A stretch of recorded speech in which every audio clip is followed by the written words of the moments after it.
good at the game, you know how to use every finishing badge on NBA 2K25. Here's a quick tutorial. I've done shorts on all of these badges, and if there is a specific badge you want to learn about, there are links to each badge in the description and timestamps if you want to skip ahead. Quick note, for this video we are going to go in alphabetical order, give a brief description, explain how to trigger each badge in-game, and rank in one of three categories. Yay, meaning it's a good badge and should be high on the priority list. A, meaning not super important where you can live without it, but it is a good badge to have. Nay, meaning it's not important and not really worth the hassle grinding for. We're going to continue off the back of the playmaking badges, which if you want to see the video for that, the link is also in the description. Also, we're going to cover post moves in another video, including hook specialists.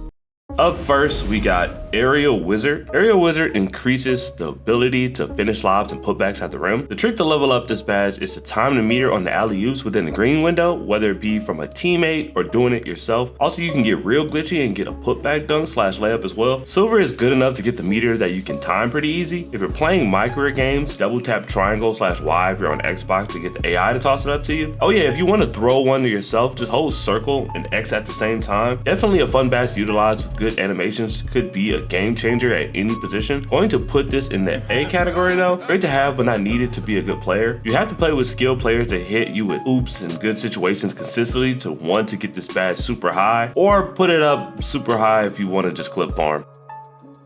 Up next we have Float Game. Float Game improves a player's ability to make floaters. Duh. The higher your close shot and driving layup are, the better. If you're a big and can sit in a good spot to put up a push shot, this badge definitely does help. If you're a guard and unconventional, then this is your chance to drive to use a running floater. To do a floater, hold the right stick down without holding turbo and you'll get the animation. Now, this is not the 2K24 where the floater meter was a bit OP.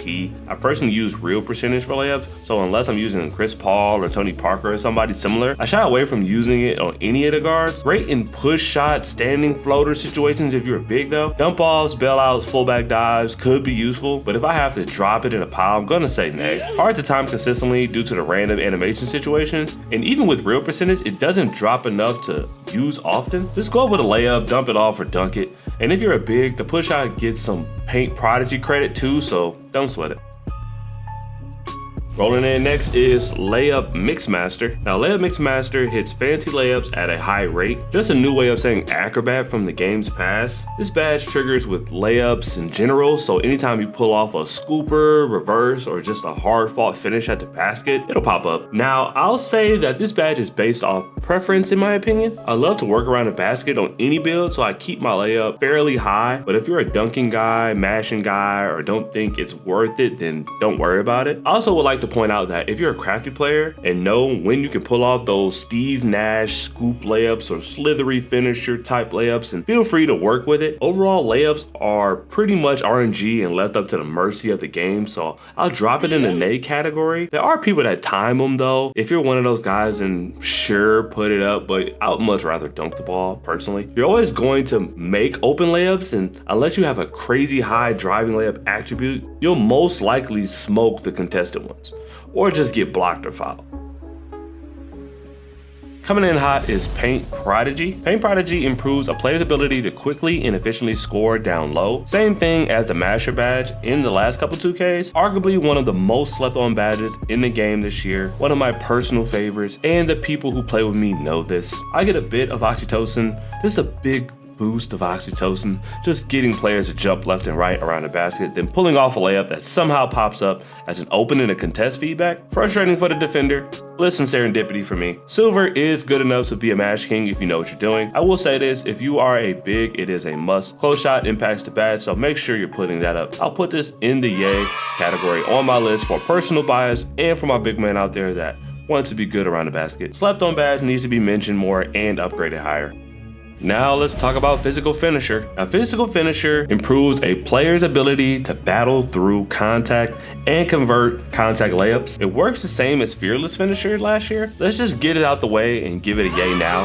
Definitely an important badge. If you're a brain dead player and want to put your head down towards the basket and hold square, or if you like to dunk with a meter and a random defender takes you out of the animation and want to get the and one layup, this is a good badge for you. Strength and driving layup goes into this badge, so make sure you add your attributes accordingly. Silver is good enough to make layups through most contacts, but that's just me speaking from experience. But 2K Labs did a test on it using 85 driving layup, and it has a 62.5% success rate, so good enough for me since I'm not a bot. Go 8 nuts and put it on half if you're a psycho and want to bully players at the rim. But if you're just looking to round out your player, 80 driving layup with a 67 strength will be suffice.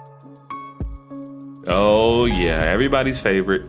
Gonna go over Posterizer. Posterizer improves the likelihood of posterizing your opponent. Don't know why 2K defined a badge by just using the name in verb form, but you get it, I hope. A contact dunker's wet dream.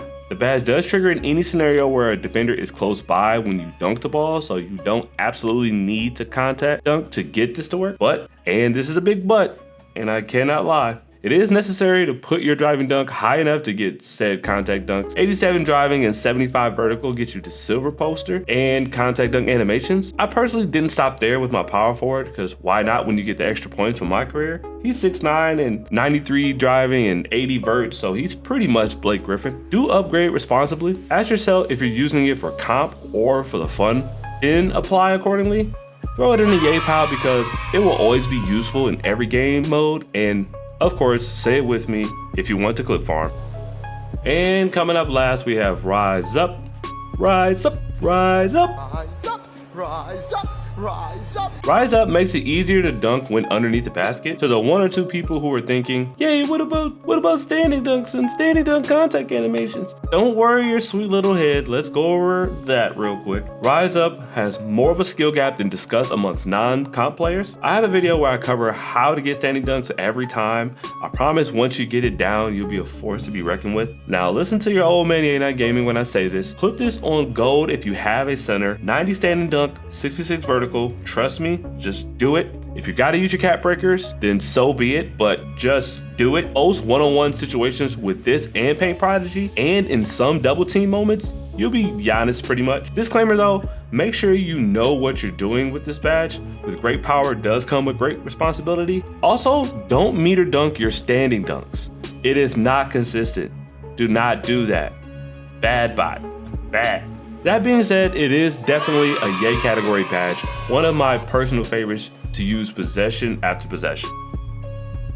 There you have it, every finishing badge on NBA 2K25 and its importance in gameplay. If you missed anything, check the description for timestamps. Also got links to shorts which break down each of these badges into detail. Check out NBA 2K Lab for the badge test and analytics if you're a nerd like me. Got a link below for that as well. Like and subscribe if you haven't already, and I'll see you next time.